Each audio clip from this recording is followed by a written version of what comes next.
Մի քանի ժամ տևած քննությունից հետո դատարանն անցավ խորհրդակցական սենյակ որոշում կայացնելու՝ կալանավորել պետական դավաճանությանը եւ լրտեսության հոդվածներով մեղադրվող ընդդիմադիր Անդրանիկ Թևանյանին, թե ոչ։ Որոշումը կհրապարակվի ավելի ուշ։ Փաստաբան Արամ Օրբելյանը պնդում է. Բայց ամեն դեպքում ոչ մեղադրանքի նկարագրությունը հոդվածը չէ, այն ինչա ենթադրվում,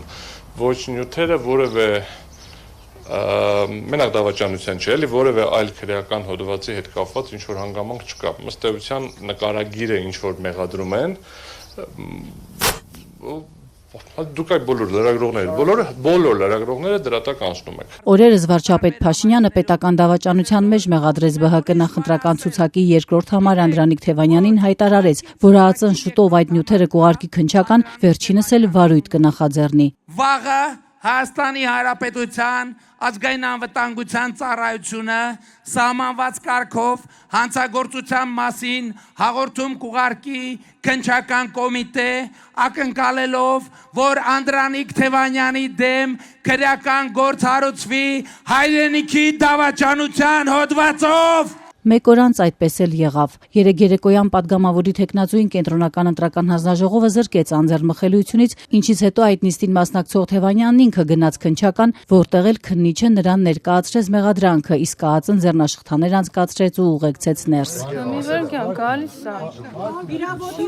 Քննչականի դեմը կանգնելը ակցնում եք որինչ։ Քննչականը պնդում է, Թևանյանը հավաքագրվել է օտարերկրյա հատուկ ծառայությունների կողմից եւ 2 տարի առաջ Ռուսիա Կովկաս աշխարհաքաղաքական կենտրոնի տնօրենը, ով ըստ իրավապահների օտարերկրյա գործակալ է, $622,000 դիմաց Թևանյանից ստացել է պետական գաղտնիք պարունակող տեղեկություններ։ Դրանք վերաբերում են 2024 թվականի ապրիլին ազգային ժողովի փակ գաղտնի նիստում կայացած լսումներին, որոնք սահմանազատման թեմայով էին։ Ընդդիմության նախաձեռնությամբ հրավիրված այդ նիստին մասնակցել էին արտգործնախարարն ու սահմանազատման հանձնաժողովի նախագահ փոխվարչապետ Մհեր Գրիգորյանը։ Ձերբակալվելուց առաջ Թևանյանը հերքել էր իրեն վերագրվող կասկածները, պնդել նման կազմակերպության մասին լսած չկա։ Ես տեղյակ չեմ, թե ով է ղեկավարում այդ կայքը։ Դե ասում են դուք տեղեկություն եք տվել գումարի դիմաց եւ այլն։ Դե այդ անհետեցությունները անցնենք առաջ։ Փաստաբան Արամ Օրբելյանի խոսքով պաշտպանյալին ձերբակալել են առանց բավարար ապացույցների։ Պնդեց չկան ոչ խափանման միջոց կիրառելու, ոչ էլ մեղադրանքի հիմքեր։ Մոտավորապես այն արգումենտացիան, դե հարուցենք,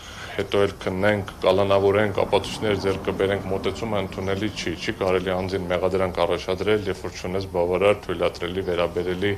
ծավալի ապացուցողական բազա։ Այսինքն համարը ինչ հարց տվեցինք, դա հələ չենք բարձել, դա այս տվյալներով է, բայց դե հələ չենք ստուգել, դա հələ չենք ստուգել եւ այս տարբերակով է։ Փաստաբանը պնդում է, մեղադրանքի մեջ պետական գաղտնիք հավաքելու եւ փոխանցելու կոնկրետ տվյալներ չկան։ Ասած փորձում են հասկանալ, ինչն է դրված պետական գաղտնիքի տակ, հարցրել են քննիչին, թե մեղադրանքում շարադրվածի մեջ որն է կոնկրետ պետական գաղտնիքը, այդպես էլ հստակ պատասխան չեն ստացել։ Մենք ասում ենք պետական գաղտնիք հավաքել, փոխանցել կա, ասում են չկա։ Չեն ասում չկա, ասում են ինչ որ գրած է, ասում են գրածի մեջ գրած չի, ասում են դե ինչ որ գրած է, ասում են մատ պարզ հարց ենք տալիս։ Մեղադրում եք այս մարդուն, որ պետական գաղտնիքա